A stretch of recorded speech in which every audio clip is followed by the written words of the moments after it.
ዘመነ ካሴ መቀሌ ገባ። ጦሩ ለቆ ወጣ። መከላከያ በይፋ የድሮን ጥቃት ፈጸመ። አየር ኃይሉ እንደዛተው አደረገ። የህወሓት ኃይል በድሮን ተደበደበ። የድሮኑ ጥቃት ያስደነገጣቸው ጀነራል ታደሰ ወረደ አፈገፈጉ።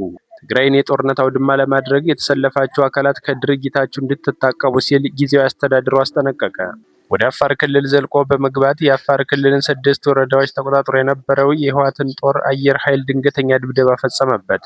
በማን አለበኝነት የፕሪቶሪያውን ስምምነት በመጣስ ወደ አፋር ክልል ገብቶ የነበረው ቡድንም ጥቃቱን ተከትሎ በመደናገጥ ወደ መጣበት እየተመለሰ እንደሆነ ተነግሯል። የአየር ኃይሉን ድብደባም ተከትሎ የፊልድ ማርሻል ብርሃኑ ጁላ ዛቻ ተፈጻሚ ሆኗል። ቻናላችን ሰብስክራይብ እንድታደርጉ እየጋበዝን ወደ ዝርዝር ጉዳያችን እንገባለን።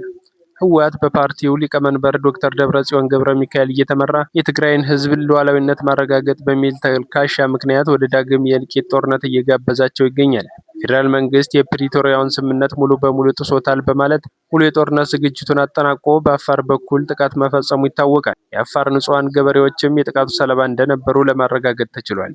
ይህም የትግራይን ህዝብ ቅስም የሰበረ ድርጊት ነበር። የጠቅላይ ሚኒስትሩ የምስራቅ አፍሪካ አማካሪ የቀድሞው የህወሓት ቃል አቀባይ አቶ ጌታቸው ረዳ ለህወሓት አመራሮችና ታጣቂዎች ማስጠንቀቂያ ቢሰጡም ከጦርነቱ የመመለስ አዝማሚያን አለማሳየታቸው ፌዴራል መንግስቱን ቁጣ ቀስቅሶታል። ለቀናት ጉዳዩን በአንክሮ ሲመለከት የቆየው የፌዴራል መንግስት በህወሓት ታጣቂዎች ላይ የድሮን ጥቃት ፈጽሟል። በድሮን ጥቃቱም ከህወሓት በኩል የድሮን ድብደባ እንደተፈጸመባቸው ከመናገር ውጭ የጉዳዩን ዝርዝር መረጃ ከማውጣት ተቆጥበዋል። በዚህ የድሮን ጥቃትም ህወሓት የፌዴራል መንግስት የፕሪቶሪያውን ስምምነት ሙሉ በሙሉ የጣሰ ድርጊት ሲል ክሱን ለዓለም አቀፋዊ ማህበረሰብ አሰምቷል። ፌዴራል መንግስት ድጋሚ የዘር ማጥፋት ዘመቻ ከፍቶብናል በማለት ድምፁን በማሰማት ከዚህ ድርጊቱ እንዲቆጠብ ሲል ክሱን አሰምቷል።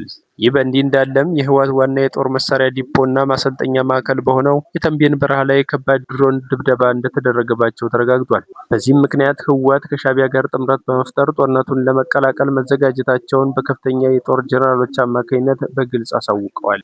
ዶክተር ደብረጽዮን ገብረ ሚካኤል በህወሓት ሚዲያቸው እንደገለጹት የህዝባችን ጥቅም ለማስከበር ስንል ከማንኛውም ጊዜ በላይ ሰራዊታችን በማዘጋጀትና ከኛ ጋር መተባበር ከሚፈልጉ ኃይሎች ጋር በመሆን የሚሰነዘርብንን የዘር ማጥፋት የፖለቲካ ሻጥር ለመመከት ዝግጅት ላይ ነን ሲሉ ጦርነቱን በይፋ ለመጀመር ዝግጅታቸውን ማጠናቀቃቸውን ተናግረዋል። ይህን የትብብር ጥሪ አስመልክቶ አርበኛ ዘመነ ካሴ መቀሌ መግባታቸው በማህበራዊ ሚዲያዎች እየተዘገበ ይገኛል። አርበኛ ዘመነ ካሴ ወደ መቀሌ የገቡት ከዶክተር ደብረጽዮን ጋር በጦርነት ዙሪያ ለመምከር እንደሆነም ተዘግቧል።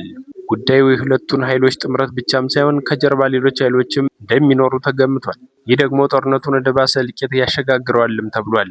አርበኛ ዘመነ ካሴ ፋኖን አቋም በመያዝ ከህወሓት ጋር የአንድነት ስምምነት ሊያደርጉ ይችላሉ የሚል ከፍተኛ ግምት ተሰጥቶታል። የተለያዩ የጦር ኃይሎች ጥምረትም ጦርነቱን በማን የበላይነት ሊቋጭ ይችላል የሚለው የብዙዎቻችን ጭንቀት ወልዷል። ጦርነቱን ለማካሄድ የቋመጠው ህወሓት ከጅምሩ ተደጋጋሚ የድሮን ድብደባ ተደርጎበታል። በመጨረሻም የህወሓትና የስምረት ፓርቲ መግለጫዎችን እንመለከታለን። ህወሓት ባወጣው መግለጫ የአፋር ብሔራዊ ክልላዊ መንግስት የኮሚኒኬሽን ቢሮ የትግራይ ሰራዊት የአፋር ክልል ዘልቆ ገብቷል ሲል ጥቅምት 27 2018 ዓ.ም የሰጠውን መግለጫ ውድቅ አድርጎታል። ህወሓት የአፋር መንግስት ሀራ መሬት በሚል ስም በአካባቢው እየተንቀሳቀሱ ትግራይ ያውካል ያላቸውን ታጣቂዎች ቦታ መስጠቱ በጽኑ ተቃውሟል። የፌዴራል መንግስት በአፋር ክልል ሀራ መሬት ላይ ታጣቂዎችን በመጠቀም ሌላ ዙር ጦርነት እየጋበዘ ነው ሲል ከሷል። ትናንት ሌሊት የድሮን ድብደባ ፈጽሟል። በድሮን ድብደባው የትግራይ ሰራዊትና አካባቢ ነዋሪዎች ተጎድተዋል ብሏል። ህወሓት የጉዳቱን መጠን በቁጥር አላስቀመጠም። የድሮን ድብደባው የፕሪቶሪያ ስምምነት ሙሉ በሙሉ የሚጥስና የከፋ አደጋ የሚያስከትል ተግባር ነው ሲልም አክሏል።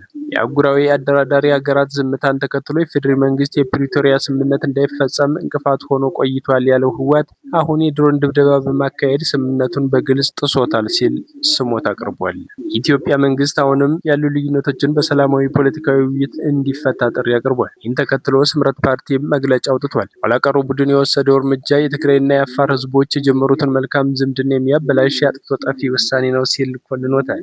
ዲሞክራሲያዊ ስምረት ትግራይ ፓርቲ ተስፋ አልባ ኋላ ቀር ቡድን ሲል የገለጸው ኃይል የእርስ በርስ ጦርነት ጥዶ ወደ እልቂት ከማስገባቱ በፊት የለውጥ ኃይሎች ተደራጅተን መመከት አለብን አለ። ስምረት ፓርቲ ባወጣው መግለጫ ኋላ ቀር ቡድን ሲል የገለጸው አካል የፖለቲካ ፓርቲዎች፣ የሃይማኖት መሪዎች፣ አገር ሽማግሌዎችና የዓለም አቀፍ ማህበረሰብ ተማጽኖ ችላ በማለት ጥቅምት 26 2018 ዓ.ም የሻዕቢያን ተልዕኮ ለማስፈጸም አፋር ክልል ዘልቆ በመግባት 6 መንደሮችን ተቆጣጥሮ ይገኛልም ብሏል። ድርጊቱና እርምጃው የፕሪቶሪያ የሰላም ስምምነት ከማፍረስ በዘለለ የትግራይና የአፋር ህዝቦች የጀመሩትን መልካም ዝምድና የሚያበላሽ አጥፍቶ ጠፊ ውሳኔ ሲል ስምረት ፓርቲ ኮንኗል። ድርጊቱ የትግራይ ህዝብ ፍላጎትና ዓላማ ሳይሆን የሻዕቢያ ትዕዛዝ ለመፈጸም የተቃጣ መሆኑን ያብራራው ስምረት ፓርቲ ድርጊቱን አውግዞ ጦርነቱን ለማስቀረት በሰላማዊ መንገድ ትግሉ እንደሚቀጥል አሳውቋል።